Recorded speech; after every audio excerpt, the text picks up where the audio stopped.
Friends, रिश्ता बनाए रखना लड़ाई जीतने से ज़्यादा ज़रूरी होता है। कभी कभी पार्टनर्स में जब लड़ाई होती है तो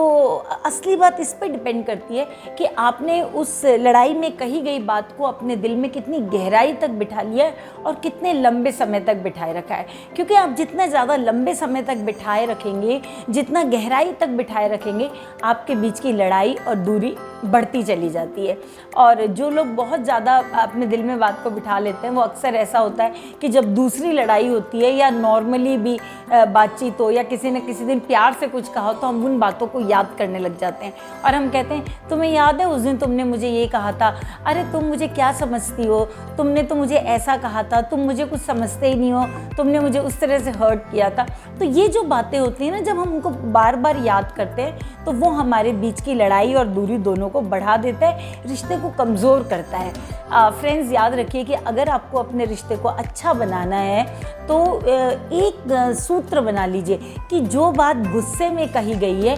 वो ज़रूरी नहीं है दिल से निकली हो, वो उस पल की बात होती है, उस पल में कह दिया। हम पता नहीं किस तरह के मूड में होते हैं, किस फेज़ में होते हैं, कितने सारे हमारे ट्रॉमा होते हैं, तो उन सब का असर होता है कि लड़ाई हुई है, पता नहीं किसकी बात किसके सामने निकल जाती है। लेकिन आप उन बातों को दिल में मत बिठाइए, क्योंकि हर बात को, हर लड़ाई को अगर इतना ही सीरियसली लेने लग जाएंगे हम, तो हमारे रिश्ते में प्यार कम और हिसाब किताब ज़्यादा हो जाएगा। और ये तो आप भी मानते हैं ना, प्यार और व्यापार, प्यार और हिसाब किताब, ये सब साथ नहीं चलता। क्योंकि प्यार चलता है हमेशा माफ़ी से और एक्सेप्टेंस से। ठीक है ना, निकल गई बात, उस चीज़ को भूल जाओ, उस पल को नहीं याद रखो, ये हमारे दिल में, हमारे दिमाग में कचरा फैला देता है। तो फ्रेंड्स, जब नेक्स्ट टाइम आपकी लड़ाई हो तो याद रखिएगा कि इस लड़ाई के बाद हम दोनों एक दूसरे के दुश्मन नहीं, बल्कि एक दूसरे का सपोर्ट सिस्टम है, एक दूसरे का सहारा है।